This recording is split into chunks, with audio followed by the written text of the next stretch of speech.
Okay, magandang gabi mga ka-Werpapits.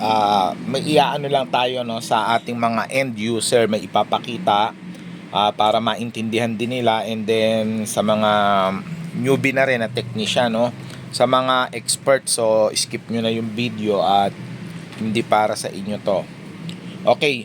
So sa mga gantong amplifier no, kagaya ng 5 auto na to na medyo mura yung presyo niya, nasa 2,500, 3,500. So makikita ninyo, apat din naman yung power transistor niya. Ayan no, kabilaan. So apat. Pero once na chinek nyo, ito ay ano lang, dami lang. Ibig sabihin, ano lang yan, fake na transistor lang yan. So unang-una, magkakadikit lang yung paa niyan, kumbaga shorted lang. Pangalawa, ano yan, hindi nakakonekta. So titignan natin, no, ipipihit natin. Ayan So ayan. So makikita nyo rito no, yung transistor na fake or dummy. Ayan, so walang connection. So yung isa wala din. So nakakonekta lang is yung collector niya. Pero since isang pin lang or paa nakakonekta, so useless yan no, dahil putol no. Ayan no, putol. So yun yung dahilan no, kaya mura yung iba nating mga nabibili dahil tinipid nga yung pyesa niya no. So syempre maaaring may magtanong, so pwede ba natin lagyan or kabitan ng legit na transistor yung yung pinagtanggalan natin. Ayan no, kagaya niya no. Ito makikita nyo kasi walang mica or tawag dito insulator. Ayan no. So pwede naman no, kabitan pwede.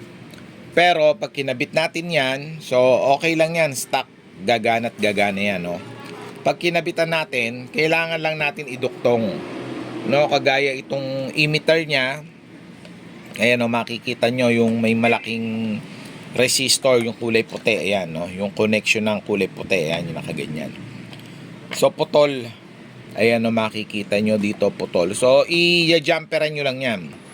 So i-jumperan. And then yung base, so i-jumper din natin sa sa base. Ito, ayan no, ito.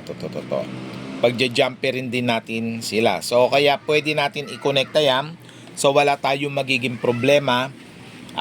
Titibay ng konti yung amplifier, pero kung gusto nyo lalakas pa, so papalitan natin ng mas malaking transformer or toroidal transformer. So papalitan natin no. So okay. So eto, huwag nyo intindihin to kasi lang yan, fake lang yan. So huwag nyo na rin putulin yung paa no. Kagaya nung ginawa nung isang technician, kasi siguro tinester niya, shorted, ginawa, pinutol yung paa. So wala rin namang connection yan. So walang walang maitutulong no. Okay, so yun lang no sa mga ka-Werpapits natin at mga beginners. Salamat sa ating panonood at paki-like and share na rin no. Paki-follow ang aking YouTube channel. So Werpapits, salamat.